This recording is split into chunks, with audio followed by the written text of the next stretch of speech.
I'm David Solomon. I'm the president of the Internet Society of New York, and we're a chapter of the Global Internet Society. Among our guiding principles of the Internet Society are the need for open internet, open access, open protocols, public open development of standards and protocols, and unrestricted access to the internet in terms of privacy, security, and uncensored access, unrestricted access to communication via the internet. As you probably know, because you're here, that is not something that is consistently the case everywhere in the world. The first types of places you think of in terms of internet censorship are countries like Iran, China, of course, where Google moved their operations out because of problems with that. But I work for a large academic institution in New York City, and at my job, the internet access there is heavily filtered and often very arbitrarily for reasons that are completely incomprehensible in ways that disrupt my ability to do my job as a systems administrator, where I sometimes can't get technical documentation or software that I need to do systems administration, and I have to ask the internet censors to make a certain website available so I can download some little utility to do systems administration. So it's quite a problem. It affects faraway places like China and Iran, and it's an issue here in New York City too. There are many different ways or types of software to circumvent censorship. Typically, what they do is they use a proxy so that you redirect your internet traffic through another domain where there is not censorship. Not surprisingly, the censors don't like censorship circumvention and try to circumvent the internet, the censorship circumvention. And that can involve blocking an IP address where a proxy is running, or in a country like Iran, it might involve arresting and executing people who are doing that. So the issue, Jinyang Li is here to tell us about some new software that she's been working on developing called Kaleidoscope that addresses that problem of the circumvention of censorship circumvention through a trusted social network. So I'm going to throw it over to you. Okay? Thank you very much, David, for inviting me. So you're welcome. I'm very glad some of my research touches the broader community in general, because pretty much most of the work that I do are only of interest to, at most like 200 people. So I'm glad that people from very different backgrounds find the stuff I'm doing of interest to them. Okay, so we all know internet has facilitated the free flow of information, which is very powerful. For example, last year, Twitter is widely credited to be the main force behind the Iranian protests, and we also know what happens to that in the end, right? Because Twitter gets blocked, and so this, whenever I talk to people about censorship problem, people think, you mean the Chinese government blocking the internet access and blah blah blah. But it's not just China's problem. So this is just a graph that I got from the OpenNet Initiative, which is a website that monitors the censorship practices of various countries. So this is mapped on the the extent of blocking for social content, like bulletin boards and stuff like that. And the different colors indicates how pervasive, how much time they find, how many times when they tested, access, they found that those contents are unavailable in those regions. And you can see it pretty much covers up a big chunk of the world, right, whenever there are internet access. And so the censorship practices, so I started sort of getting interested in this problem in 2006, and since then, the censorship practices just, start getting worse. And the daily see, New York Times or DIG reporting, Thailand bans YouTube, Brazil bans YouTube, and Yahoo is confirmed to be blocked by China. And then even within US, you occasionally see these censorship practices, like I think this is 2 years ago, AT&T kind of had to issue an apology for kind of giving themselves the freedom to censor information for anybody that criticizes the company. And in the last year, like there is this incidence that renders the entire YouTube unavailable to the world because Pakistan wants to block YouTube, but they are using technology that are just plain crappy, right? So they injected the false route into the internet routing protocol that causes that gets propagated all over the world, that causes the entire world to see YouTube being black holed, and whereas their initial intent, which I hope, is to just block YouTube for their entire country. So the contents that are being censored. So I'll just take China as an example because that's a place where I'm most familiar with. There are certain materials that are being taken out, being blocked, because they're playing just against the local rules, the local laws or regulations, however unreasonable you think the local laws or regulations are, to you. For example, Falun Gong is actually, officially sort of written in black and white ink that, you are not allowed to practice, you're not allowed to spread that kind of material, okay, in China. So you're not supposed to access that, in the sense that if you access that information as a passive user, you might get harassed by police, you might see consequences, real-world consequences for doing so. Okay, same with child pornography in the US, right? It's essentially, forbidden by law. And then there is a vast region of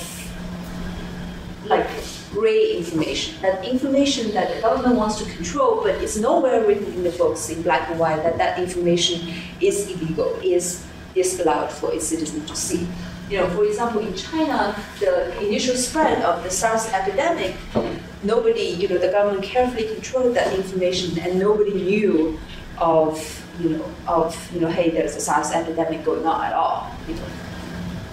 And similarly with social grievances, when there are areas like peasant protests or things like that, the government kind of tend to think unhappiness breeds further unhappiness. So they don't want people to see this kind of social grievances online. So they raise that, traces, and of course corruption scandals, and so forth. So these are the gray informations where where it is sort of inconceivable that a passive user will get persecuted, will see real-world consequences for accessing that information. Okay, so that sort of presents an opportunity for people developing anti-blocking software. Because if people are routinely using that to access child pornography or access these plain illegal stuff, no kind of software can really protect them. I mean, the government can possibly mount a camera in their apartment and see, hey, they are using the software, and the fact that it cannot be perfectly, the users cannot be perfectly protected. But for these passive users that are accessing these, this information that are perfectly legal, but it's just that government renders them unavailable, there is a great opportunity for using the anti-blocking software. And of course, there are a lot of collateral damages because now we see the web is sort of like a big aggregation trends where you have a lot of sites that are just aggregates huge amount of information like Google, YouTube, and Flickr and stuff. And because these sites often refuses to take down a particular piece of content at the request of a particular government, it often renders the entire site unavailable. Interestingly, when I was a grad student at MIT, I routinely have to, sort of download the MIT graduate admission materials for my friends because the entire MIT site currently is unavailable in China for an extended period of time. Okay, so needless to say, so some might question how. Is this problem a transient problem? Will this problem go away, as government gets more open in the future, and as there is more pressure for them to open up to the world and so forth? But, apparently, in my opinion, not much is going to change anytime soon. And as you can see, the recent episode of the Google versus China kind of battle, right, between these two. Both for censorship, in terms of censorship, it touches both of these two entities' bottom line. For Chinese government, it really cannot bear to lose the control of what information its citizens get to see online. And for Google, it decided after 4 years, whatever, it really cannot bear to perform self-censorship anymore. And this is like millions or potentially billions of dollars on the line, and so we can see there's a lot at stake, both for the censor and for individual companies. Okay, so in this talk, I'm going to discuss what are the common content blocking techniques that the censor deploy to try to prevent their citizens, the users, from viewing certain contents. And I'm going to look at what are the general challenges that face any anti-blocking system. So I'm going to spend most of the time on these two topics. Then I will discuss, our particular solution that addresses these challenges. Okay, so when we look at the internet, right? Typically, people just draw a single big white cloud to represent the internet. But in reality, it really consists of a bunch of little clouds, at different geographic domains. So for the sensor domain, let's see, this is we use a big yellow cloud representing it, and it connects to the rest of the world with with the underlying routers and these fiber links. And we can see that the sensor has control of all of the physical entities within its jurisdictions. So it controls the routers and as well as control the content publishers here. Okay, so it can tell the content publishers, look, you have to register with me, okay, in order to be a proper website. Otherwise, I should shut you down. And you have to perform self-censorship. So this is a kind of like unique practices in China, and the government can tell the website you have to, if you run a website where users can contribute content, the web administrator is supposed to monitor and place in all these blog entries and all these bulletin boards, users comment, and all of that. And if you run a search engine, you're supposed to filter the search results. Okay, so if you violated your business license, might be suspended, and so forth. You might have real-world consequences for these content publishers. Then you're like, okay, fine, I will move my content publishing site to Hong Kong, okay, as Google did. And then I can publish whatever I want, right? But, not so easy, because after all, for a user residing in this yellow cloud here, and its underlying packet is going to travel all the routers to go to this uncontrollable website, okay, uncontrollable website. And any of the router along this way have the chance to sabotage the communication. So, you're saying that the sensors have the actual physical control for the routing? Yes, yes. Okay, it can basically instruct the ISPs to do the things, instructs whoever that manages your routers to. These routers, are they in one central spot, or they are distributed? They're distributed. Yeah. They actually control every one of them. They can control. They control a large number of them. Yeah. Right. And in China, all international traffic goes through either Beijing, Shanghai, or Guangzhou, and through government-owned routers. Right? That's where a lot of the censorship takes place. But it's not necessarily at the border routers. I believe internally there are also routers that try to disrupt traffic as well. Okay, so these routers can disrupt the communications based on the domain name that you try to access the website, based on the IP address and based on the packet content. And then we'll see how each individual one of this gets done. Okay, so here I'm using a proxy that resides in China to do this test. So I entered this IP address, and this is, I think it corresponds to one of the article websites. So I know this IP address is blocked. And you can see this is what happens when you enter the IP address. Okay, nothing happens, because guess what? All the packets that corresponds to the IP address are getting dropped at the routers. Okay, so that's the IP address. And of course, this is not a particular good way of blocking undesirable content, because nowadays, a lot, for a single IP address, it might actually host a lot of different websites. So this achieves, this can result in overblocking. It blocks a lot of the desirable site that just happens to be hosted by the same IP address.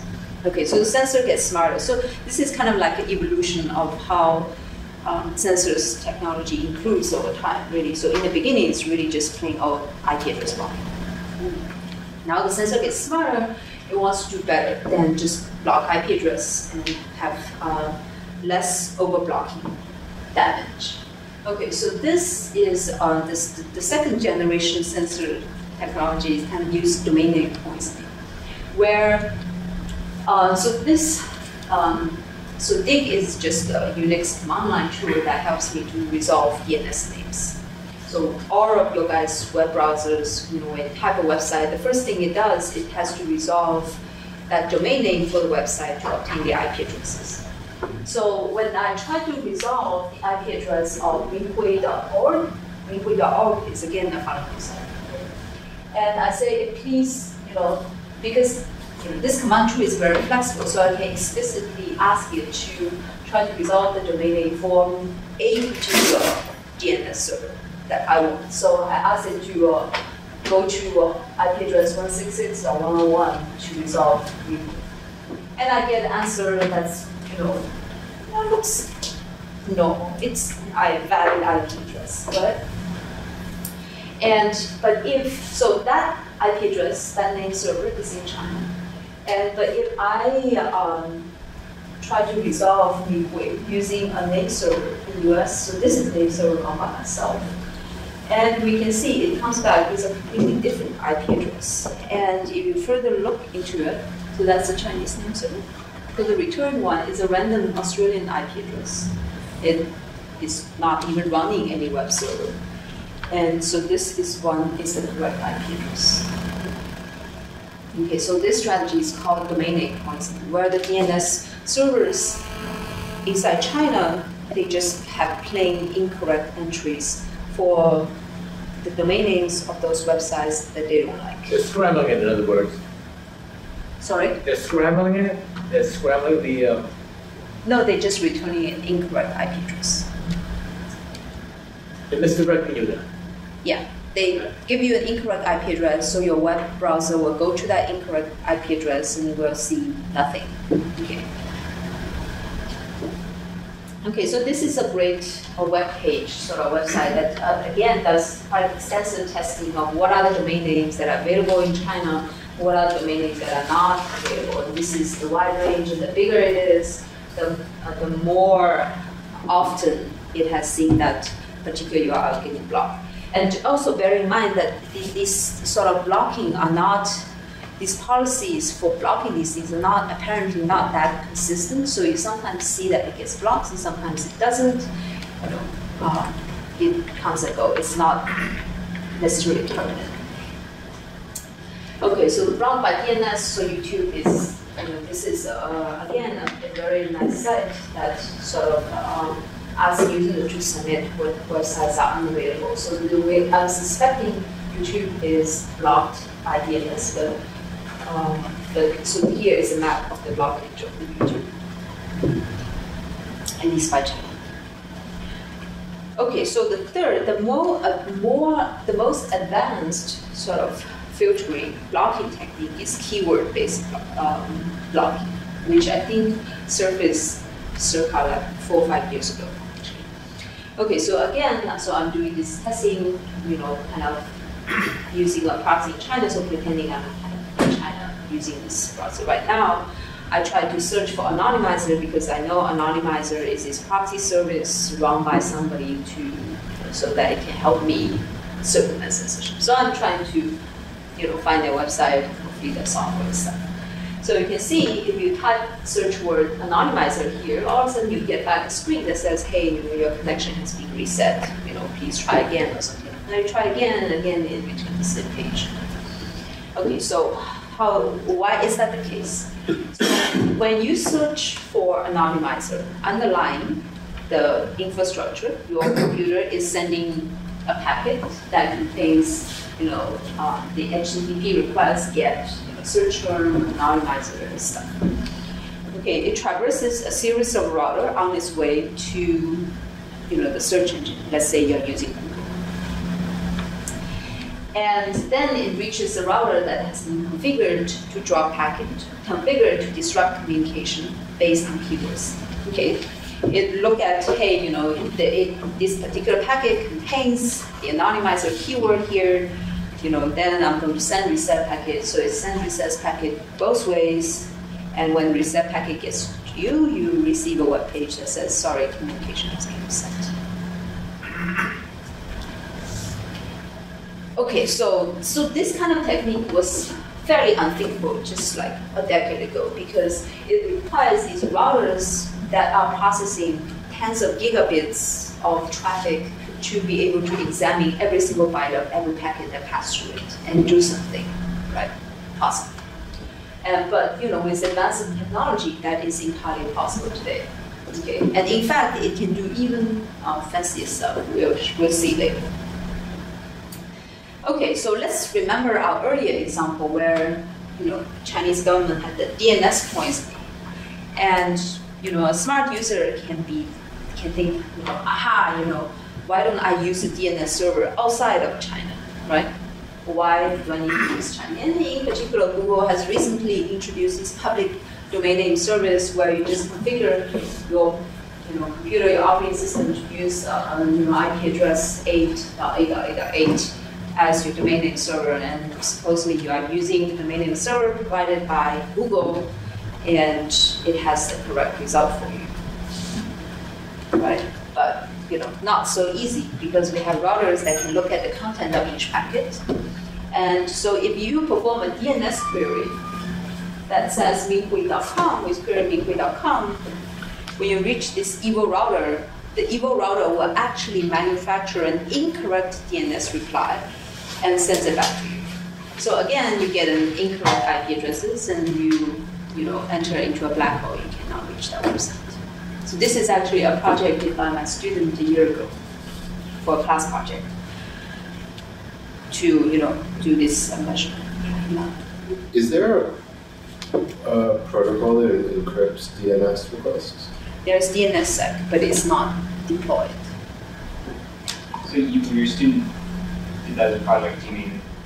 Doing the measurement that he actually figured out. Initially, we were suspecting all the bad DNS replies come from the servers. But after doing extensive measurement, we find out that those replies actually come from the routers themselves. Isn't DNSSEC in the process of being deployed? DNSSEC has been in the process of being deployed for years. That's my impression. But yeah, I don't know when or whether it will ever reach that intermediate place. Okay, so and then the bad thing is, the DNS is is a recursive. Typically the machine that is performing this DNS query is not your laptop. It's rather a DNS server that is performing this DNS query on your behalf. Okay, and so when the result comes back from this bad router here, DNS will cache this information. Okay, so it automatically gets poisoned.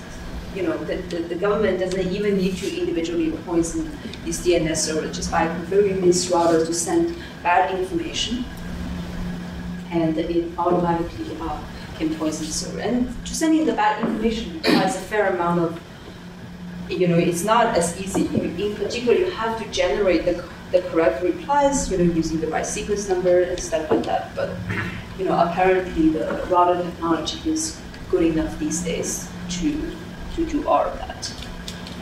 Okay. So you can look at the keyword-based filtering, and I think U.S. Congress has decided that Cisco is complacent in kind of helping the oppressive government to perform the censorship. But really, these router companies are not the ones to blame here, because the technology push sort of forces them to provide these features that can have routers that scan for patterns and disrupt the communications if it had detected worms or intrusions. Or all these intrusion detection technology is really just the flip side of censorship, depending on who you think is the bad guy, who you think is on the defensive side.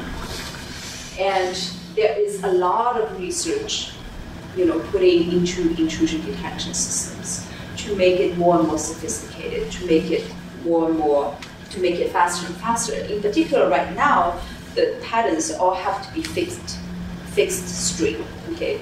Anonymizer, you cannot say, you can either match anonymizer or anonymize, or, the research are making it, you can do regular expression matching, you can do all kinds of fancy stuff, and yet be able to do it really, really fast. So we'll only see that technology getting better.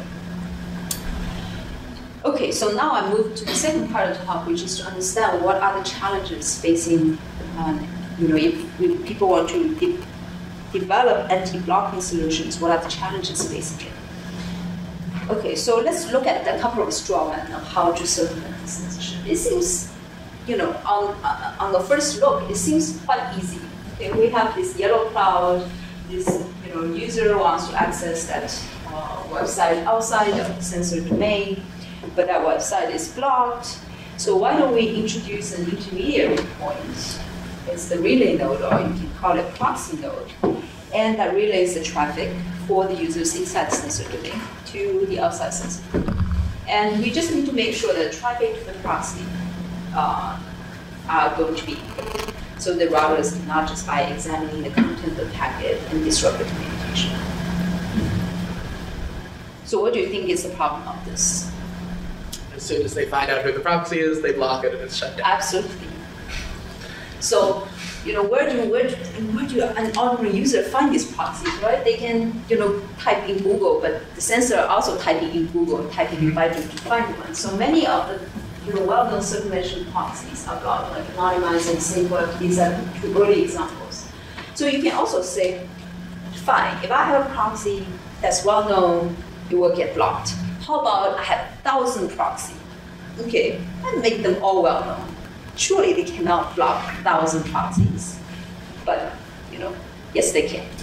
Okay, and this is Tor is this volunteer-based anonymization network. It's not intended for censorship circumvention, but since it forwards traffic, so the clever people, of course, have found out that you can use it to circumvent censorship as well.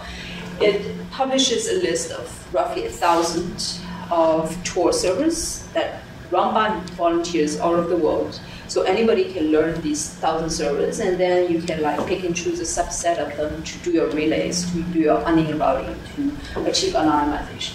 So of course, if everybody can learn these 1,000 servers, so can the censor, right? And because more and more people started using it, and the Chinese government cracks down on this stuff. So it doesn't matter how many IP addresses you have. If the censors know about them, they will get blocked. Okay, so that does not mean that proxy-based access are fruitless. In fact, proxy-based access is still the most common form of circumvention today, but it's just that few people have access to these. There are people that have developed people who have friends outside of the country can just ask their friends to set up some proxies. And if you are technically savvy, if you have technically savvy friends, they can just set up Apache with password. This is what I do for my friends. And if people not technically savvy, the friends, they can use Cypher, which is kind of a proxy developed by the citizen in Canada to basically automate these processes, because not everybody likes to configure Apache. And it recently started to, people have realized that if you run a free proxy, it would be blocked. But if you start charging for it, actually it's much less likely to be blocked. So there are a lot of these kind of paid services that arise to basically help people to circumvent censorship. Again, I have quite a number of friends who just fed up with, they set up some proxy, don't unblock it, use Tor, don't unblock it. Okay, so they're like, fine, let me just pay for a proxy service. Okay, and very interestingly, the government are not really onto them yet. Okay, so this is a big business opportunities for those of you that are looking into maybe some money here. But the sad thing is, pretty much only rich people can afford to use these services. Why is it that now that a commercial service is not blocked? Is that a policy with the Chinese government? That I don't know. I think it's the government probably figure out, for the rich people, the rich and educated, let me not worry about them for now. Maybe they're selling the service too. So, maybe they're selling the service too. Yeah, maybe they are. You never know. They could be like running a service too, right? And then monitor what kind of thing you're serving. Okay, so yeah, that's actually quite curious, but you never know. Okay, so the number 2 solution is to just you can say, hey, we know any centralized component is very easily blocked by the governmental censor. Why don't we go for a peer-to-peer kind of approach where we just put all our content in BitTorrent or Freenet or whatnot, okay, and have people access that. But the downside of this as a general approach to censorship is that, first of all, this peer-to-peer architecture, peer-to-peer file sharing or content distribution has no efficient full-text keyword-based search. Okay, so you could definitely search names of songs and things like that. That's very small amount of index data. But if you want to, scale their solution to the full web corpus, it's not really feasible. So in the end, you still need a centralized search component. And, as we know, any centralized search component can very easily be blocked. And so the second downside of using the peer-to-peer as a general solution for circulating web censorship is that there is no support for dynamic content. Okay, so surely you can put static content in your peer-to-peer system, but it's much harder to figure out how to do the dynamic. And also, even if you have a peer-to-peer solution, it's not necessarily by design block resilient, because so many of these peer-to-peer solutions actually secretly they have a centralized bootstrapping points when the nodes begin to talk to each other. And also for a lot of these peer-to-peer systems, they have open protocols, which in the research community or in whatever security community we like, because they have open standard. But it also makes it very easy for a particular node that joins the system to be able to crawl the entire node population. And we can see, if you know who are participating in the system, it's very easy to just block all of them. Okay, so let me step back. So when the censorship, the reason that there are not many, you don't really see that many research papers published in this field, attacking censorship, is because fundamentally censorship is not a solvable problem, at least not solvable by technical means. Okay, so this is a very grim view, but if we, as academics, we have to kind of know our limit, right? It is unsolvable because fundamentally the censor can deploy any number of these extreme measures. It can cut off the physical connection to the outside world altogether. It says no more. So right now, it does a blacklist-based approach. Like say, this keyword is bad, that website is bad.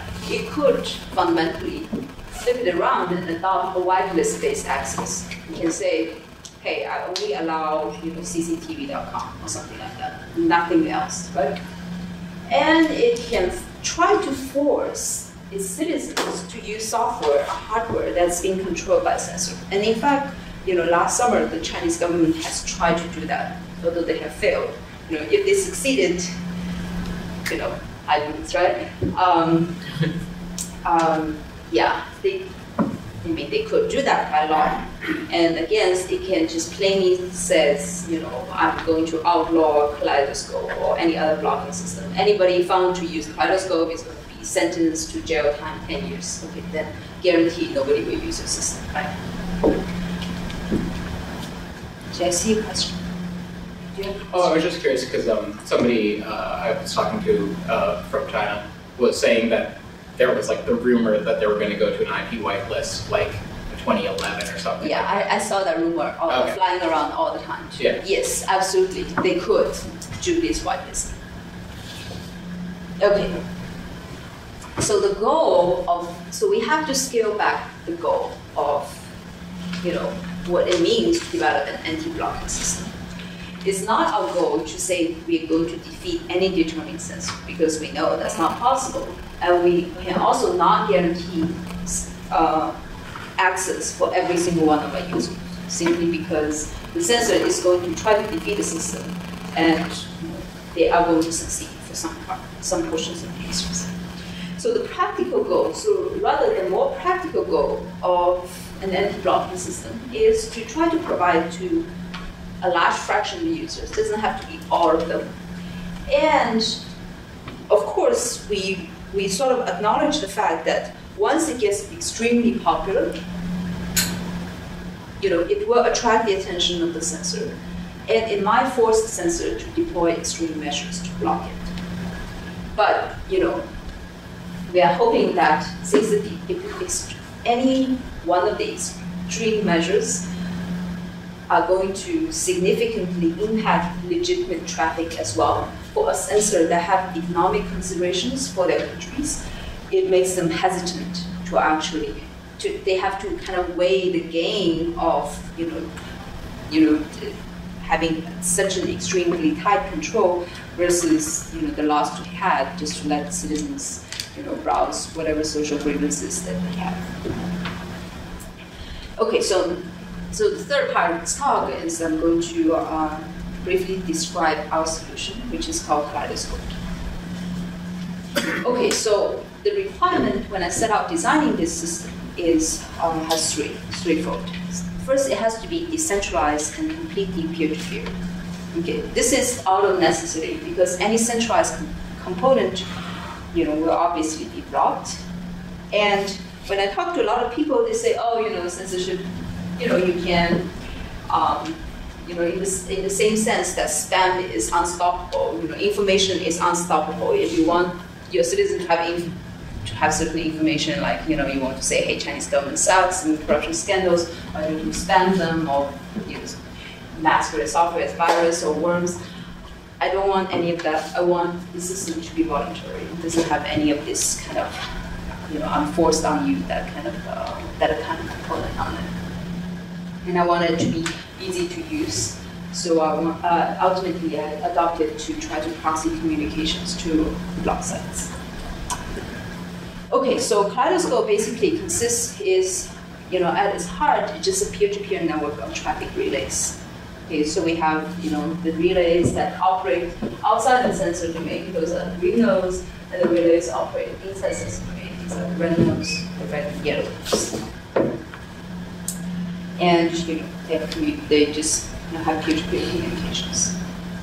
Okay, but the biggest problem of existing peer-to-peer communication is that it is actually quite vulnerable to attack. So peer-to-peer has this very utopia view of everybody will just join the system as a good person and contribute and do exactly what the system designer intends for them to do, right?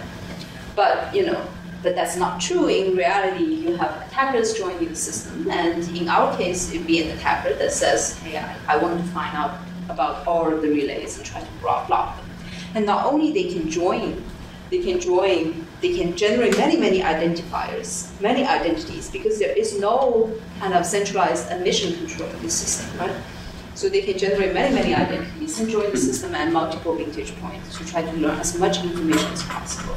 And in fact, we can see in the existing peer-to-peer architecture, a bad guy's knowledge is potentially unlimited and can know everything. Okay, so how are we going to limit knowledge of the bad guy? Okay, so our idea is to try to rely on the social network that exists between honest users. So you can see that in real life, we have social links, existing trust links that exist between users. After I know Iman for a couple of years, I sort of trust him, so I established a social link with him. So then these neighboring nodes have real-world trust relationship that takes a lot of human efforts to establish. It's not as easy as generating an additional IP address. It's not as easy as solving a capture puzzle.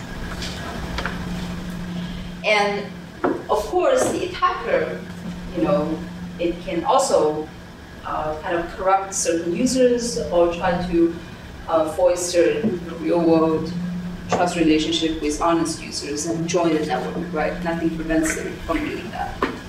But the insight here is it should be difficult for the censor to defend many, many, many honest users. So for these red links, it can only have, hopefully only have a few of them, a limited number of them, rather, not necessarily have to be a few. And of course, the censor can generate many, many identities sort of behind him and link them in arbitrary kind of fashion that try to imitate the social network.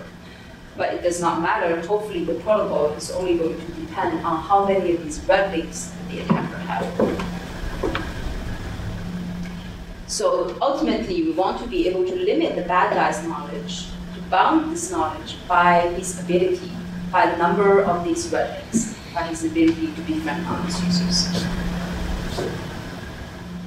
So really, the core idea is once we have the social overlay, the social network, we are going to have every single relay, every one of these users is going to operate a node that can relay traffic. The relay is going to announce itself via a few of these paths on this social network.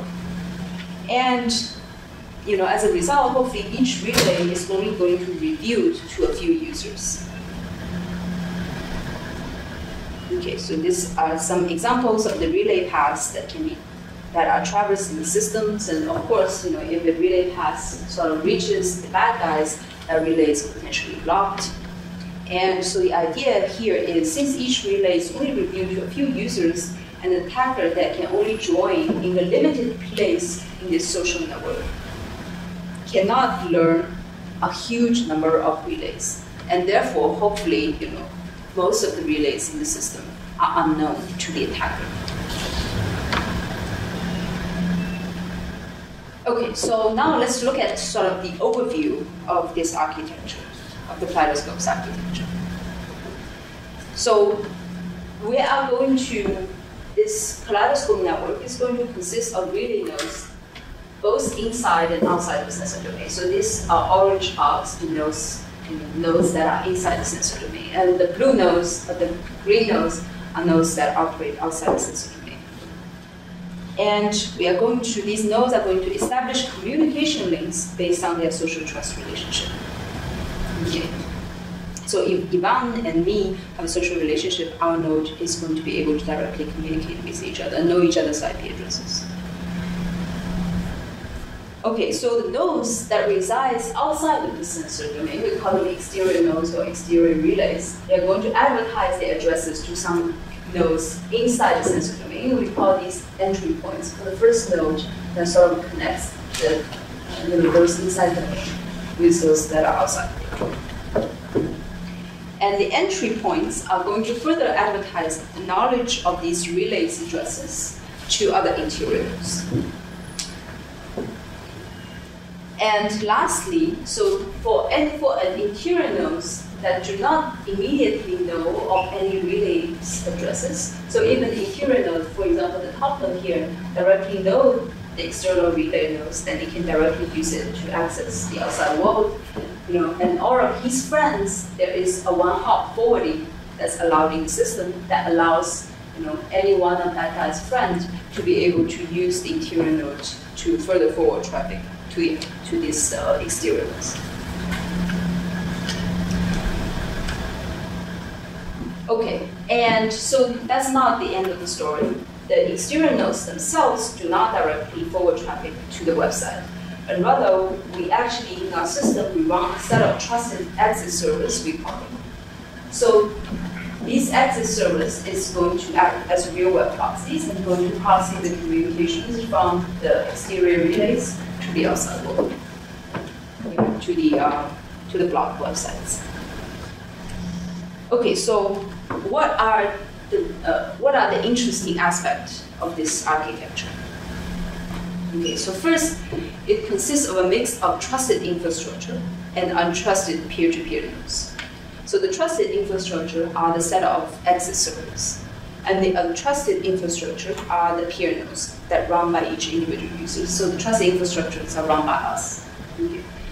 So the users So we don't want the exterior nodes to directly access the web server because they might actually be malicious exterior nodes. For example, the Chinese government can join the system and advertise as a relay, right? So they can monitor what other people are surfing and stuff. So the users, and therefore we don't directly reveal the URLs of the web pages that we serve to any of the untrusted nodes. Rather, the user is going to encrypt their communication for the trusted exit points, and the exit points, further forward this traffic to the actual website. So no untrusted nodes ever learn of any of the URLs that users are serving. Okay, second point is we actually using this trust network itself to perform decentralized bootstrapping. You'll see later, I hope to give you a sort of a little demo to show how our software works, that users exchange information in a completely decentralized fashion to establish this communication base. So this is in contrast with existing peer-to-peer systems that all sort of rely on a fixed small set of centralized bootstrapping points to help the system to kind of bootstrap the system. Okay, so there are two technical points. One is that we have protocols that perform restricted relay dissemination in order to prevent the attacker from learning of many of the nodes in the system. And we have multi-hop forwarding that can connect interior nodes to the exterior relays without necessarily having to expose the identities of those relays. So I'm just going to have 2 slides that focus on this particular technical aspect of Kaleidoscope. Okay, so there are 2 aspects of the relay dissemination. First is the exterior relays need to announce themselves to some entry point. Remember, the entry point is just the first node on the social network, is the cut of the social network that bridges the censored and uncensored domain. And those nodes on the cut that are in the censored domain are considered as the entry points. So the challenge here is the attacker will try to learn of many exterior relays in order to block them, right? And so we want to, make the relay nodes be known to those to the entry points in a way that does not expose too many of them to the censors. So the second aspect of this problem is how can we advertise relay nodes inside the censor domain? So it's not enough for the entry points to learn of external relays. It must further disseminate that information to additional interior nodes inside the censor domain. And how does it do that? And again, remember that the censor will try to disseminate bogus information and will try to collect the information about honest nodes and so forth. So we devise a protocol that depend on repeatable random walks in this, to disseminate relays addresses. So let me just show you an example, like explain by example. Let's say node N7 wants to advertise itself. Okay. So what it does is it's just going to take a very long random walk in this social network to advertise its identity. Okay. So this is the dissemination message that is going to just, pick one of the random neighbors and send it to them. And this random neighbor is this N3, this intermediate node, is going to keep track of a routing table that reports in the past what its routing decision is when it performs the random walk. Let's say N3 tosses a dice and decides that it should forward the message from N7 to N4. Then it will kind of record that information. Hey, I've seen a message from source N7, and the next hop that I've chosen for that message is N4, and then sends it out to N4. And it records that information in its routing table. And again, similarly, when N4 sees that message, it tosses a dice in order to do the random walk to pick a random next hop.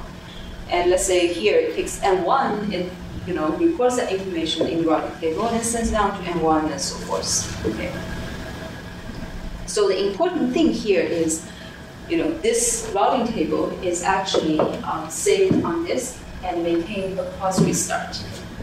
So that way, when this N7, whenever its IP address changes or something else, when it periodically performs this random walk to disseminate the IP address, it will disseminate itself, it will make itself known to the same set of people as opposed to a different set of people. Because otherwise, over time, everybody is going to end up learning N7. So for the exterior relays, if they are not known to any of the entry points, then they are essentially useless for the purpose of censorship circumvention, right?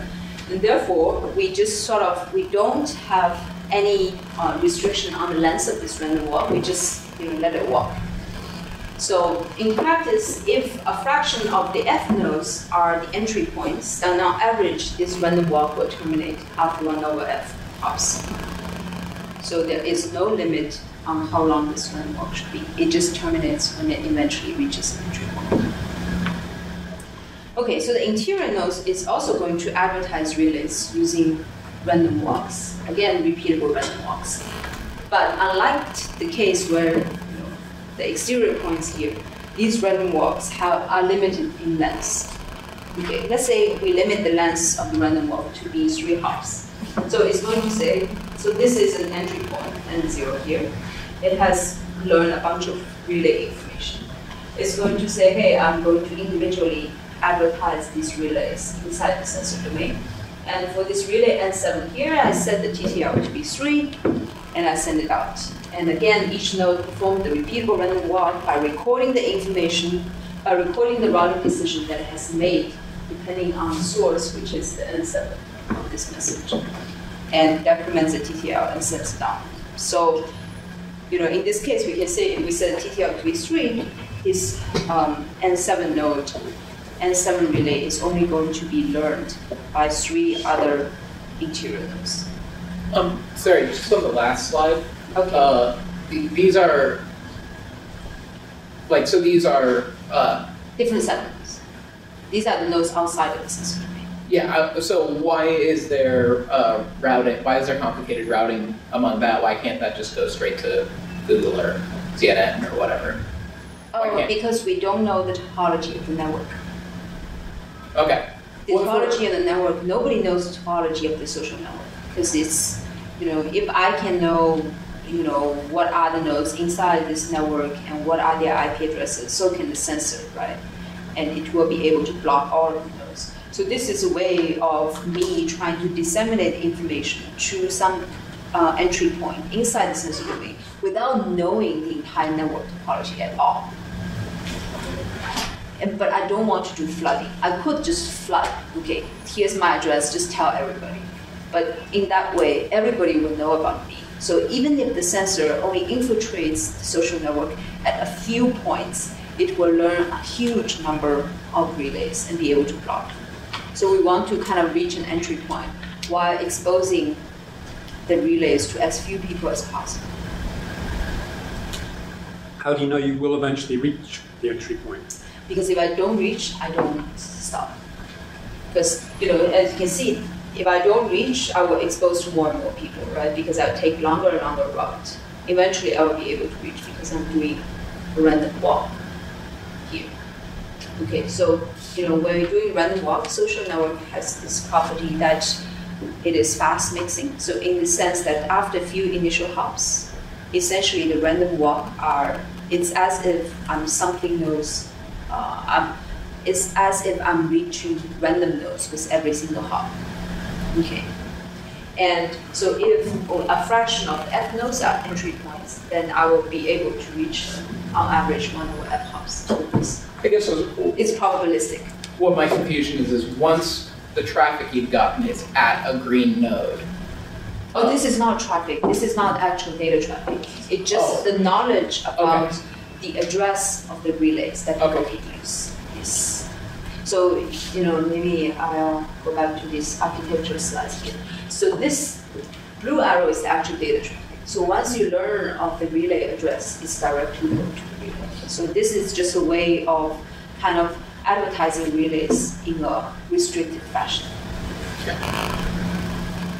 Okay, so these guys advertise with limited length of the relay. So there is a particular problem with this setup in the sense that if a bad guy, let's say the bad guy only has one link to the honest portion of the network, he can actually advertise many crappy, incorrect relays using a single link by doing lots and lots of random walks. And these random walks, because they are random walks, they will reach a large number of people. It doesn't matter how small your random walk length is. If your random walk length is 5, it can still reach a humongous number of people. If these guys just advertise, crappy IP address 1, crappy IP address 2, or crappy address 3, and so forth. So we actually have. I'm sorry, did you have a question?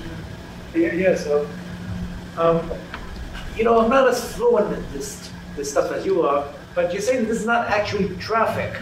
This is not traffic, this is the advertisement message. Well, how are they advertising not actually communicating with? There is traffic, but it's a small amount of traffic, not the actual web serving traffic. It's like an introduction before the conversation. Right. Yeah. But you're interacting with the medium, though. Yes. It's not the actual.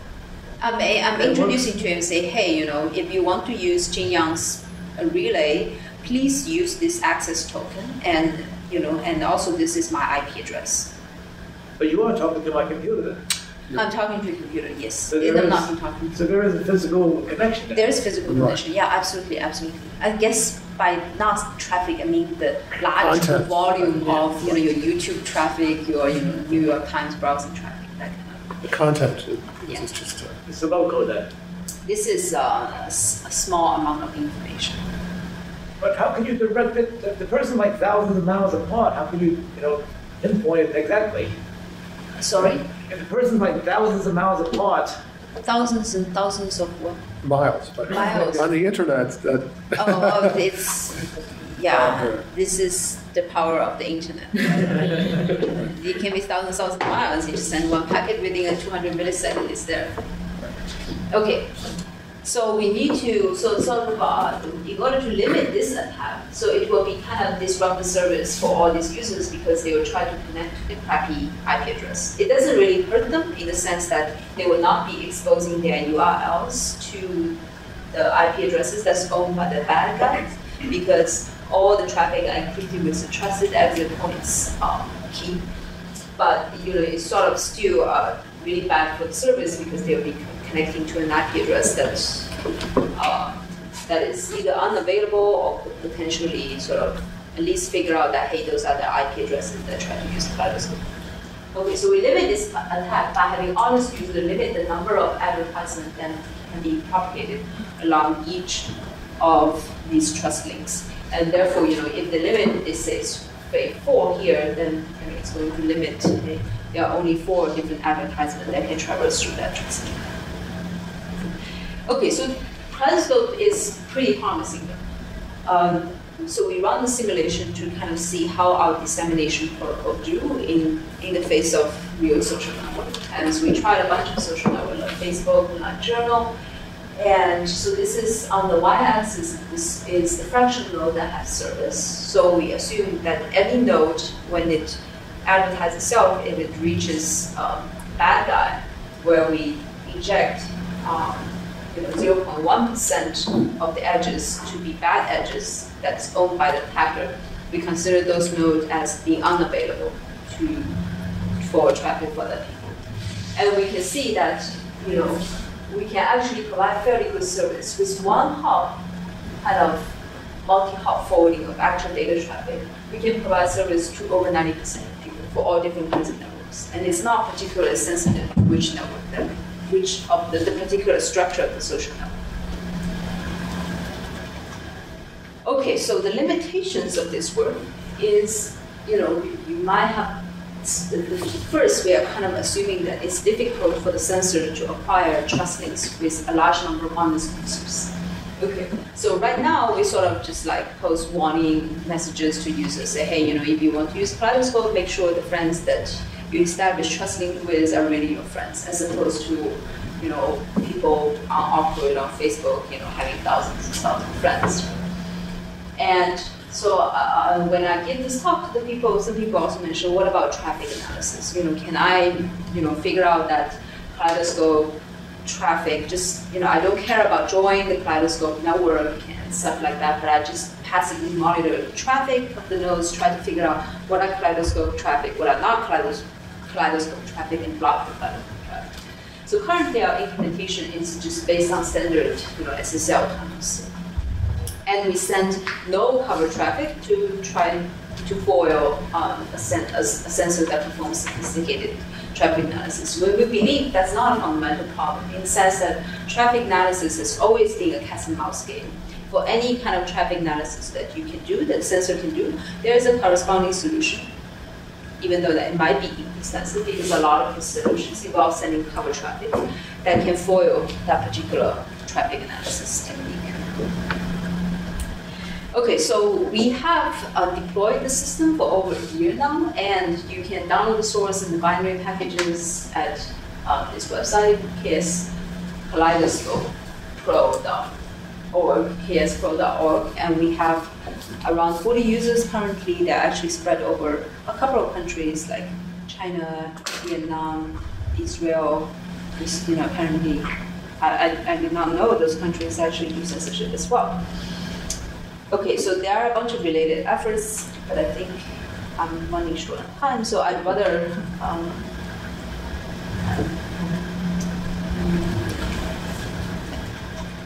okay, so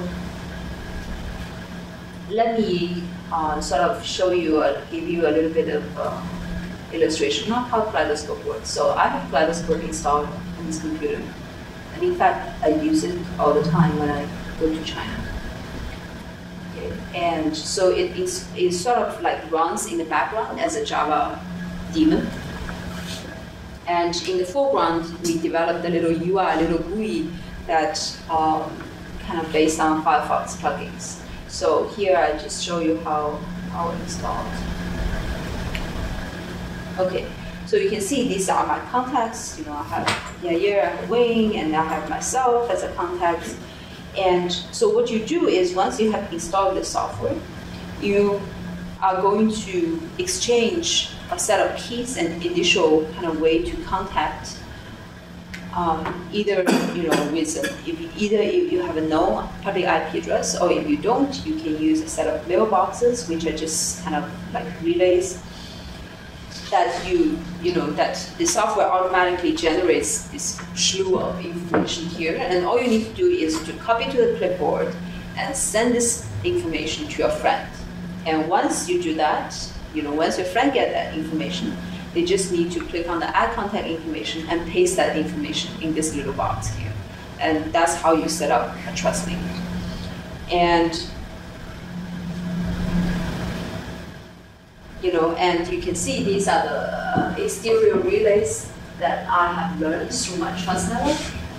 And if one is faulty, you can kind of ask the software to avoid sending traffic through that one. And the traffic also logs, and opt to send the logs to us or not. And you can also act as a relay yourself and kind of limit how many connections, how many resources you want to expend in relaying other people's traffic and so forth. So it's okay. So once it's installed, it also has this little button on your right-hand side of your browser. So when you click it, when it turns green, that means all your traffic is routed through Kaleidoscope, Kaleidoscope. Okay. And when you are done with using it, you can also just click to disable it. So your traffic just directly go to the website. So it's very easy to kind of enable and disable, because we think you do incur a performance penalty for routing your traffic through multiple hops over Kaleidoscope. So when you're browsing websites that have no communication problem whatsoever, you should be able to disable Kaleidoscope easily. So everyone's laptop acts as a node. Yes. So and how do they know if they're trusted or not trusted? I mean, if they're inside China or outside?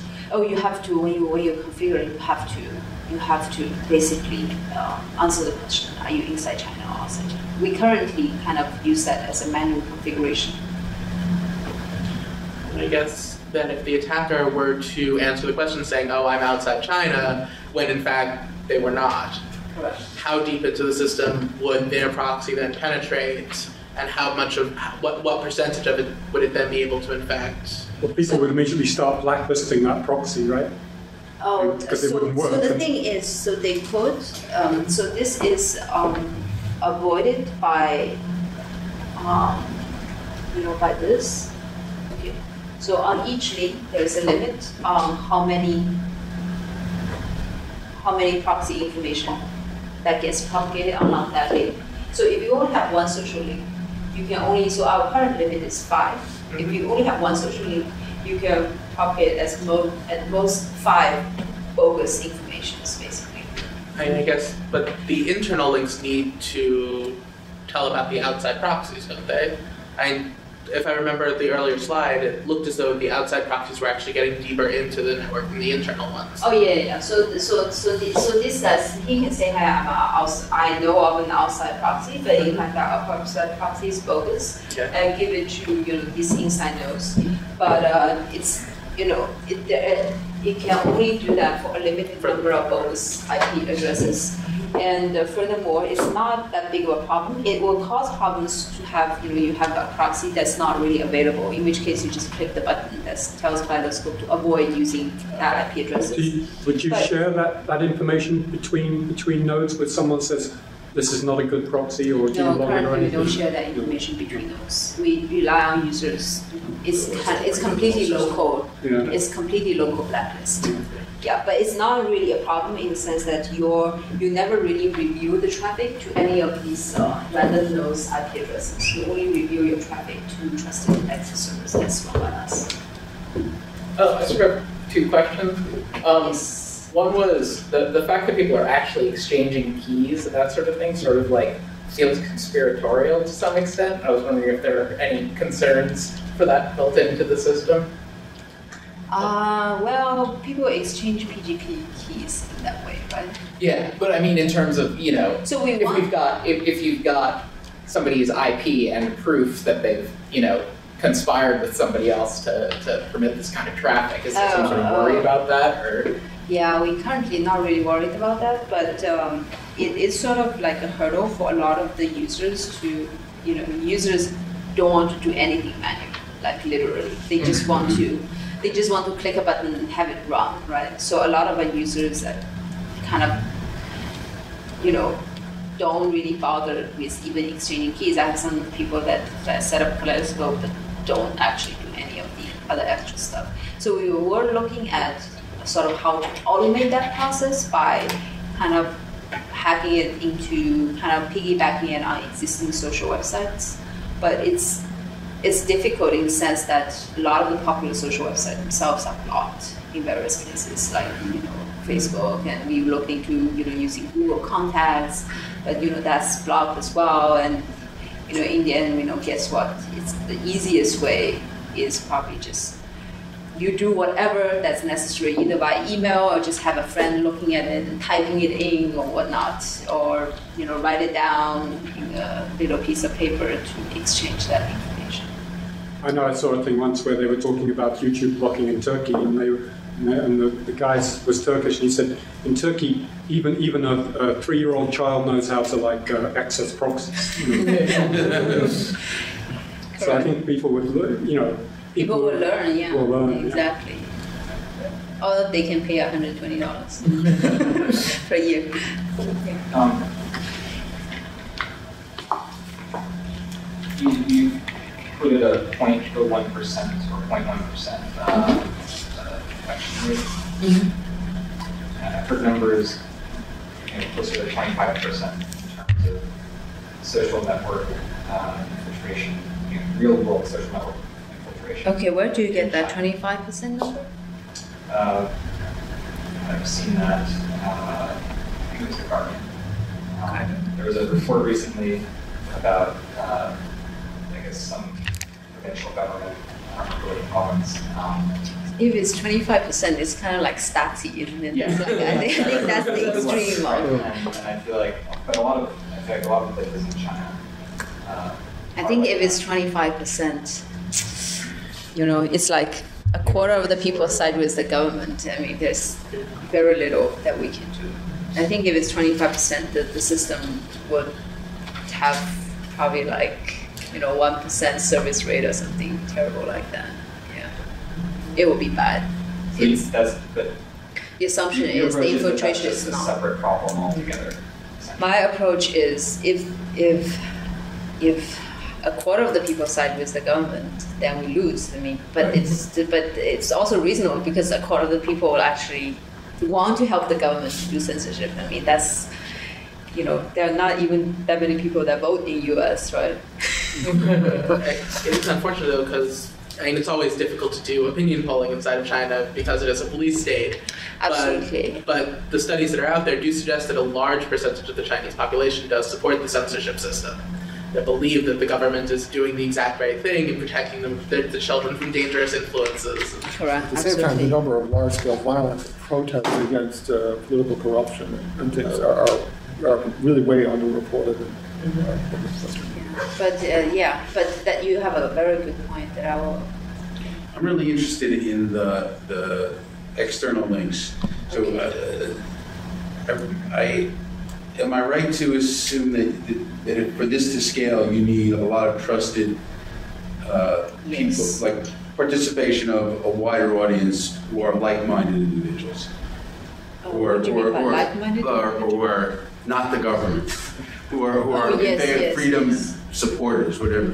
It's a very similar issue to what was going on in Iran after the election, and trying to help the I guess I don't want to call it revolution, but the non-government, the citizens, the protesters, to thanks, Charlie, to sort of circumvent whatever controls get put in place, and talking to other like-minded individuals in the United States who would want to help out with that. Do you see that as a challenge, and if so, what can we do to help?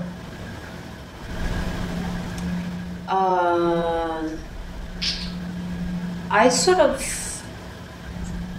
I think, in my opinion, I think the solutions should be out. I mean, Kaleidoscope still has a long way to go in terms of how usable it is. We have tried to deploy to a small community of users, and the feedback we get is, we have one grad student that working on this, and he did an incredibly good job on it, but it's still not enough in terms of making the software like really, really usable, like have, all these, real world software, like automatic do updates and, have easy to use interface, That's just interface.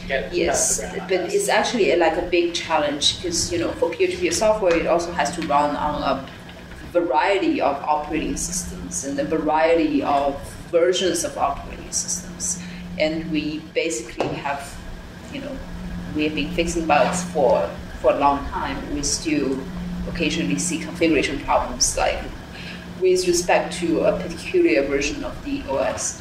But I think that really the goal is to put the solution out there and sort of have a kind of a grassroots usage. Is it open source? Is it free software? Yeah, it is open source and everything. Yes. And what operating systems does it run on right now? It's Java.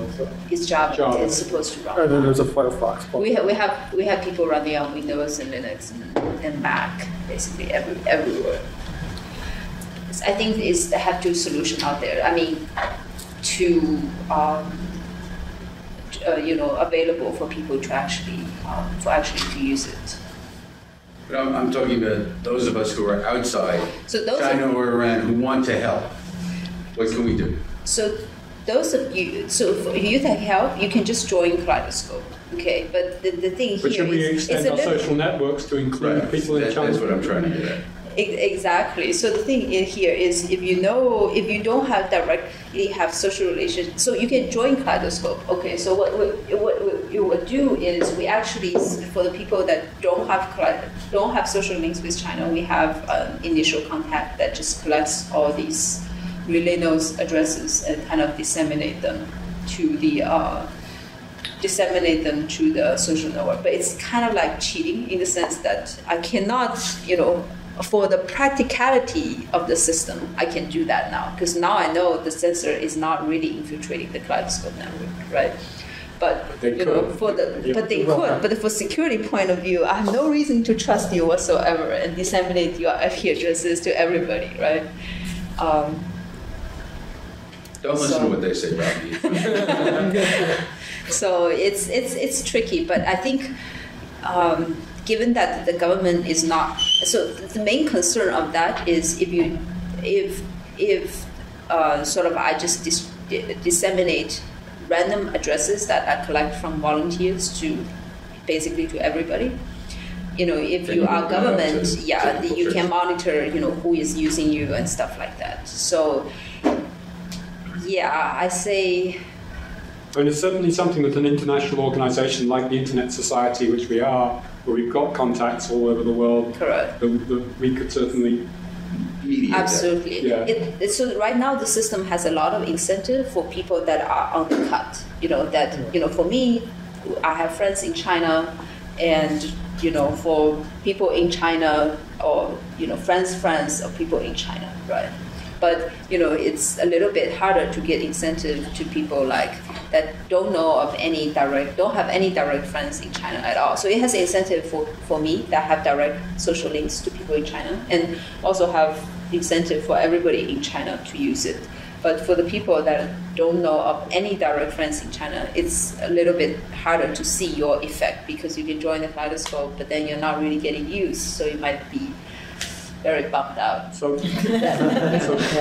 your help is not appreciated. I've got a question now. Say you become like, a node on the network. Yes. How much are you just really doing the introduction for someone to a server elsewhere? How much of that traffic, the actual content traffic, will be coming through you? If you advertise as a relay, then whoever that wants to use relays will be able to use you as a relay. So what I'm trying to say is how much will the traffic hit? Can the traffic hit be? You can. So our software has a limit. You can set, hey, I want to only devote like 50K or something. Yes, you can do that. Our software actually allows you to do that. Yeah. Could you talk about how Kaleidoscope distinguishes between internal and external nodes? So right now, also, how? Oh, because internal nodes don't advertise themselves as relays at all to other people. Only external nodes advertise themselves. So this is just kind of like a precaution that we don't want the internal nodes to serve as relays. Yeah. So what prevents an attacker from setting up a malicious node inside the internal domain or the censored domain, and potentially even setting up a malicious exit node to monitor traffic? So exit node attacker cannot set up, because we run the exit node ourselves. So the public keys of the exit node are disseminated with the software. So all your web traffic is encrypted with the keys of our server that we trust ourselves to maintain. And so the attacker can set up malicious nodes to kind of lure people to connect to them. So even if it does not understand what websites those people are connecting, it sort of can at least guess that, hey, this IP address in China is using Kaleidoscope, right? So that we limit by sort of setting a bound on how many relay addresses that can be propagated along each trust link. So again, it comes down to the question of how much infiltration that the government can achieve inside the censored network in China. So if it cannot achieve a large fraction of the infiltration, then its bogus IP addresses will not be able to reach the large number of users. Just to clarify, Kaleidoscope is not a software per se. In other words, I don't need it to run it, to join your network. Yes, it is software. It is software. So if I'm inside China, I would need Kaleidoscope to actually get on the network then. Sorry? So if I were in China, you need to download the software. I need to download the software. Yes. First. Or somebody could mail Or you. someone could mail out you your USB key or CD or something. By physical mail. Yeah. Something like that. Is this only for web traffic? This is only for web traffic, unfortunately. Yeah. Like the Tor software allows you to do any kind of Tor internet is thing. for any kind of traffic, but we are just. It goes through port 80. It tries to because it uses SSL, so the software itself, the relay traffic tries to. Basically, the relay nodes try to listen on port 443 or any of the standard HTTPS ports.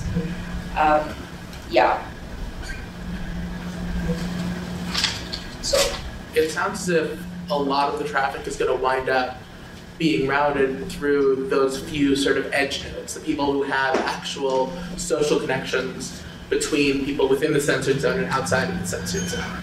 You mean what kind of traffic? The content traffic. Just no, from the content traffic directly go to the relay servers. But I guess you find out about it through those edge nodes. You find out about it through those edge nodes. You find out about those relay nodes through the edge. But since the internal nodes are only taking a 3-step or a 5-step walk inside, if you're not 5 steps from a server that knows about an exterior server, correct, then you don't get service. Then you have, okay. Did you have a question too? I did, yeah. I was just wondering, it seems like you have a pretty significant chicken egg problem, like with the secure exchange of GPG keys, because there's no way without an encrypted connection, or running through something like Tor, that two people who are like on opposite sides of an ocean could actually exchange offline, keys. if it's done offline.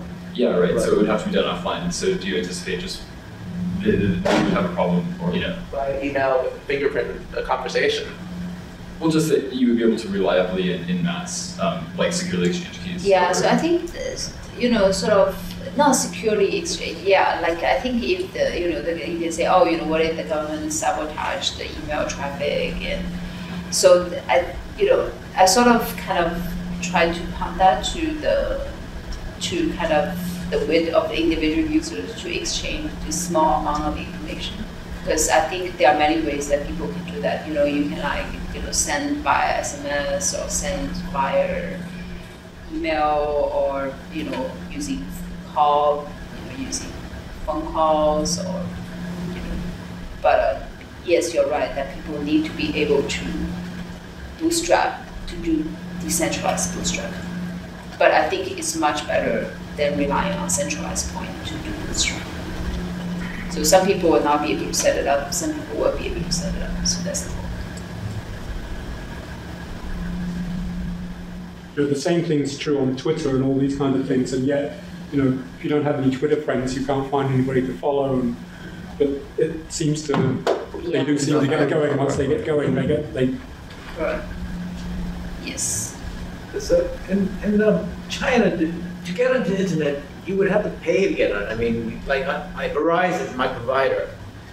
I imagine in China they also have providers, ISPs, and okay. Can the government say to these ISPs, okay, I want you to record everything that these people do, as a list of people I suspect, I don't like them. You send me the list of everything they do on the internet, and then we look at it, anything looks suspicious, aha, we're going to follow this, and going to find you, and Kaleidoscope and all that. Sure. Can they do that? Sure. They can. They can potentially do that, but it's not in their interest to do that, because if they suspected some individual, like let's say me, doing something suspicious, they can know exactly what I'm doing, right? They can monitor my traffic, they can do whatever they want. But the idea is they cannot, that kind of technology is not easy to deploy on a wide scale to automatically figure out among my 10 billion citizens, which subset of them are running Kaleidoscope, automatically figure out. That's very difficult for them to do traffic analysis, to do that kind of large scale traffic analysis. If they want to do traffic analysis on any individual person, it's not that hard. I mean, we could have countermeasures against it by sending lots of cover traffic, but I mean, cover traffic itself can be very suspicious too, right? Like, you're just normal user, you should just be browsing CCTV or daily all the day. And why are you sending all this random traffic to different IP addresses? When you said the defense was to make it economically unattractive for them to take measures, how is that built into the system?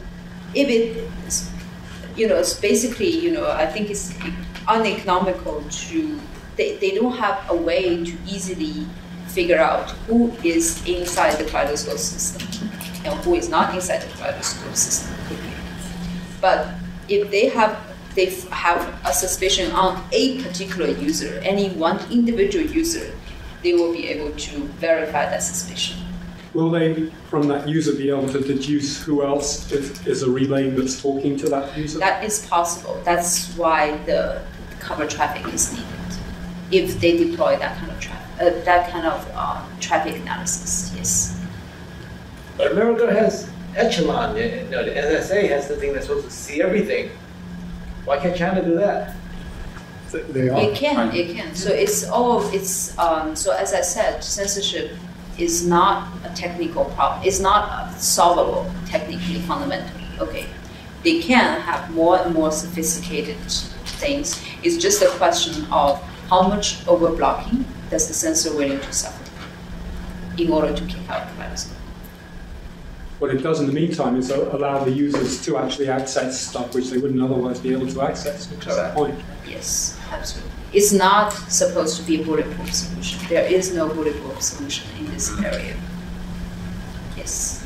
You mentioned that one of the goals is to force the adversary to take extreme measures and just to disrupt things more and more, maybe bring it to the fore. Do you have like a timeline? Like how often should that happen, right? And can one project do it more than once? I have no idea. Do you have any? In your mind, though, do you have a set goal? Like I want to do this 3 times this year, or just once within 2 years, or?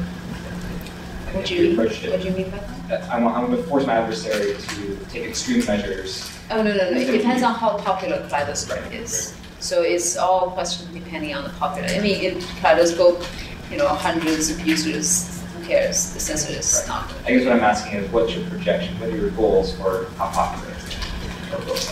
I have no idea. It really depends on how mature the software is going to get. So that's one of the reasons we have not massively advertised Kaleidoscope, because it's just that there are just so many things that needs to be done for the software to be like really ready for the later. Do you need additional actual programmers to help you code and test? Yeah, we need some. We need basically programmers that can do all this, packaging the software, to do that kind of stuff. Yeah, because the grad student doesn't really have that much time. But it works as it is. Yeah. It works, yes, absolutely. It works very well, yeah. Because I use it all the time. It's just that from my personal testing experience, when I send out to 10 of my friends, 5, 2 of them managed to configure it. Okay, it's presumably there's no problems on scalability. You think it's the bigger it gets, the better it's going to get, in fact. We need to basically, significantly improve that aspect of the software, like its configurability and installability. People just somehow cannot find the right button to click things and stuff like that. But for more people who actually do use it, there's never going to be a problem. We do need some fundamental changes on the UIs, because the UI is, to people's credit, not just because people are dumb, but the UI is not ideal. And are the exit servers a single point of failure if they're broken into, obviously? The exit point, if the exit points are broken into, they can be. If all of them are. Huh? They would all have to be. They all have to be broken. Right. Yes. Who's paying for this, by the way? Who is paying for this? Yeah, I mean, the exit servers are physical servers. They need electricity to run and maintenance. Oh, right now my group is paying for this. NYU is paying for this. NYU/NSF is paying for this. I guess whoever funds my research is paying for it. But the U.S. taxpayers for it. So the actual presence of the server is a secret, I imagine. You don't want them to know what it is. They can actually hack it and. I believe I can do a good job of protecting my servers. Okay. Can I? It's like running on desktop in your office. No, it's a machine. Oh, okay. It's in a data center somewhere. No, in my machine. Oh, I see. Okay.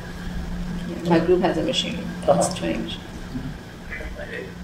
It sounds like it's a really interesting system, but as it scales, it's going to run into some pretty big problems. First, with nodes that are more than whatever the set distance from an exterior node, which I guess we'll just never see one. But the social networks doesn't have that many hop lengths. I think, even 5 6 degrees of separation of it. But I guess then the other thing would be bandwidth for those exit servers. Bandwidth for the exit servers. As it scales, it's going to get very expensive to run. Well, we could very easily trade off the solution by using Tor as the end of the exit service, right? But it just right now we don't want to do that because Tor is slow. Personally, we don't have that many users. Why don't we give them good performance now? The Internet Society of New York applied for a grant from the Internet Society to do some work to make Tor faster through improving its routing algorithms, but we didn't get the grant. Do you guys run a Tor server? No, we don't. We're going to be distributing and we'll do another iteration of a Linux live CD with Tor on it. But no, we're not running a centralized Tor server. Have you spoken to Google at all about this? No, I've not spoken to Google about this. Given the activity this week, you've got a lot of allies. I mean, the hearings. They have servers, so I hear. Between the hearings and the. Yeah, I'm not worried about the exit servers being under provision. I mean, I think if it gets popular, that is a problem that I am more than willing to solve. If that's your problem, you don't have many problems. Correct, exactly. Can this Kaleidoscope be adopted by other groups, let's say Al-Qaeda? They want to hide from the authority. Which is what you're doing, is trying to hide from authority. Well, they would rather use Tor than Kaleidoscope because the Kaleidoscope is really for anti-blocking. What? For anti-blocking than for kind of anonymity. Right. Clandestinity, yeah. Tor does bridge, in many cases, censorship and firewalls, but the primary purpose of it is privacy rather than censorship circumvention. Do you think one day will be necessary in the United States? It is right now. It is right now because people in situations like my workplace a lot of workplace do things like that, in some cases just to be able to do their normal job. Is there a firewall? Can you get past firewalls using this kind of stuff? It depends on how the firewall is configured. Mm-hmm. Okay, so this is also the question, like workplace censorship is not really it's not really a technically solvable solution. It's like, if you circumvent workplace firewall, if you get caught, you have real world consequences, right? Somebody might walk by and see you watching YouTube, and whether you're using Kaleidoscope or not, that it's bad. Okay, and so Kaleidoscope is really for people in China that accessing a lot of this information that are actually perfectly okay. A lot of them are overblocked, and a lot of them are just information that the government really don't want to see. For example, if you type some government official's name in Google, before they move their operation to Hong Kong, of course everything is censored, all the good things come out, right? After they move to Hong Kong, if you type government official's name, you just get a connection reset. But is it illegal to search for government official's name? That's, I have not seen cases that persecuting passive users for basically circumventing censorship and for searching or using those sensitive words. But again, if you are searching for Falun Gong or trying to browse Falun Gong website, then you are really at your own risk for, what happens when people find out that you're doing that. Are you worried, or are you considering at all like the torrent of DMCA takedown notices and basically becoming the test case for DMCA safe harbor? Because we haven't had a Tor test case yet, and you would inevitably be used for an overwhelming amount of your exit relays would be just used for a lot of activities. I think those all those the exit points. So one of the reasons that we sort of don't want to run exit points on people's laptop is because it's kind of just a pain to configure those exit policies to, make sure you don't access child porn sites and stuff like that. Otherwise, you get into trouble. It requires the typical way that people handle this is blacklist configurations, blacklist-based. You become the censor. Sorry? You become the censor. Yeah, unfortunately, yeah. So because, I'm running in a country where there is some form of censorship as well, right? But except that form of censorship is practiced by using legal means. How dynamic is it for this thing to spread if there was some kind of crackdown like in Iran or Burma or somewhere like that? So right now it's from person to person to person. The UI issue separate. Assuming that's solved, just on the social network side, how quickly do you think it could spread given a crisis, some kind of crackdown? I have no idea, to be honest. I actually almost think that a crackdown or some crisis like that would be the most dangerous situation for a setup like this, because the people who are running the exterior nodes would be inclined, if someone who they didn't know who said, I'm inside China or I'm inside Iran and they're cracking down, please friend me so that I can get access. No, I'm not friending you. Yeah, that would be sort of when kind of using the altruism of the exterior nodes against the system. But on the other hand, like happened in Iran, everybody was making their, faces green, and so it would be a crowd, there'd be a big crowd of people. I am Spartacus. Right. Yeah.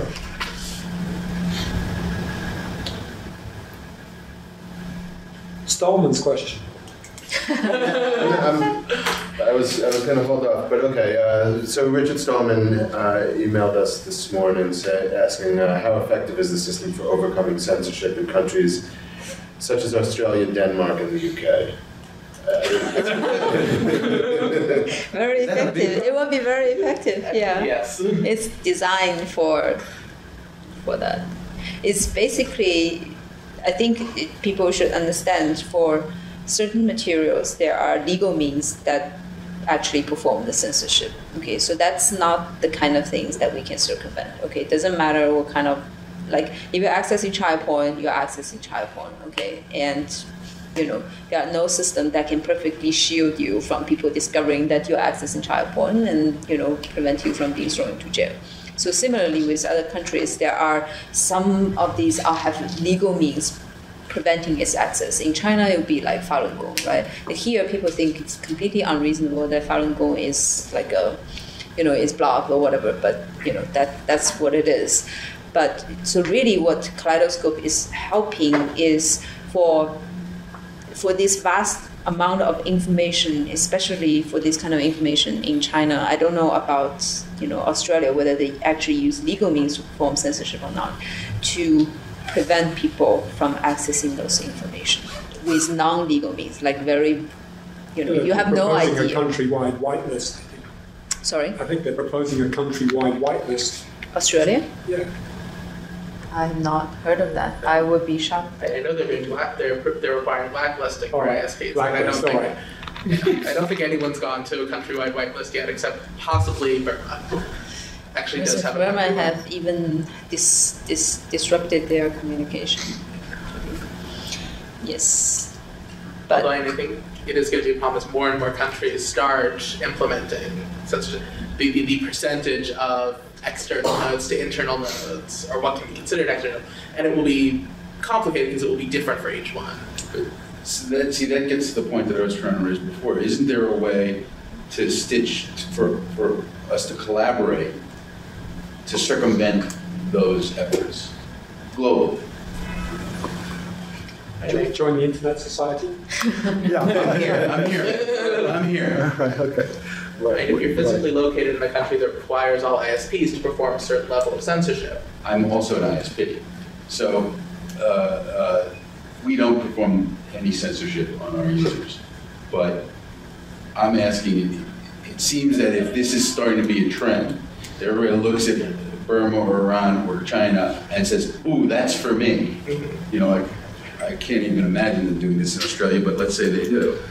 it would seem that collectively, those of us who see that as abhorrent should have a way to work together to prevent that with tools like this. That's why I'm here. I find this absolutely fascinating, and I there can't be too many of these and Tors and stuff out there to let people communicate freely. Great. So. And I guess that runs into sort of the problem that one of the initial prompts you said this up to prevent is that any circumvention tool that becomes too widely known and too popular is going where the nodes are too widely known and too popular can be blocked. And that's why you're using the social networks and the actual real world connections. But that is inherently going to be a slow and difficult system to scale because it relies on real world connections. Yeah, absolutely. Absolutely. You cannot, the easiest one is say, hey, this is the IP addresses and the public key of the nodes, just use them and desegment. But yeah, it's a trade-off. You have another question? Yes, is your goal ultimately to get a, let's say, critical mass of people to use Kaleidoscope so that the government would say, oh, I give up. Open it all to everyone. No, my goal is to, to just help any individual users. I think even just helping one, I'm very happy. I mean, I'm very glad that the Kaleidoscope is useful even at a very small scale. That I get email all the time for people that say, oh, I'm glad I'm running Kaleidoscope and it makes me happy. But you don't want the government to give up? The more people use it, the better it would be. But even if at a very small scale, it's very, very useful software. So I think I speak for everyone when I say thank you very much for giving this talk. We think you're doing great work. Let us know if we can help. Sure. Let us know when you need testing and Thanks. We can do different. So if people like to volunteer to improve the software Kaleidoscope, that would be more than welcome. That help would be much appreciated. Okay. Thank you.